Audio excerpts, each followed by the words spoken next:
আজকে সকাল সকাল উঠে 4 কোটি টাকার মিষ্টিটা খেতে পাবো আর আমার গার্লফ্রেন্ডটার কথা ইয়াদ চলে আসবে, কি বলবো রে বা।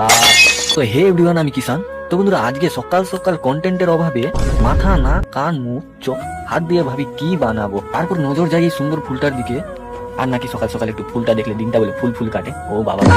কিন্তু আমি মুখে 2 কোটি টাকার ব্রাশটা ভরে ও করতে করতে একটু বাইরে চলে যাই, আর বসে বসে দেখি দিনটা আমার গার্লফ্রেন্ডের মতন ওই হই লাগছে। তাই একটু গার্লফ্রেন্ডের কথা ভাবতে ভাবতে মাথা চুলকাতে বাড়িতে চলে আসি। আর মা বলে, তো ভাবিস না, যা জলটা ভরে লিয়ে তাড়াতাড়ি করে যা।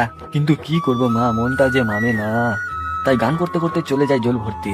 মন মানে না, মানে না, মন মানে না, মানে না, মন মানে না। এখন কাজটা শেষ করে একটু মুখটা চকাচক করে ধকাধক করে ধুয়ে নিলাম। 5 টাকার একটু তেলটা আমাকে মুখটাকে চিকনা করে নিলাম। কিন্তু কি করবো, পেটটা এখন জ্বলতে লেগেছে। আর এই যে একটু খুলে দেখি তো এটাকে কি আছে, ওই সারি দুটা মিষ্টি। ও তো বন্ধুরা, এখন আমি মজা করে মিষ্টিটি খাই, আর তোমরা ভিডিওটাকে লাইক করে দাও। টাটা, বাই বাই টু ইউ।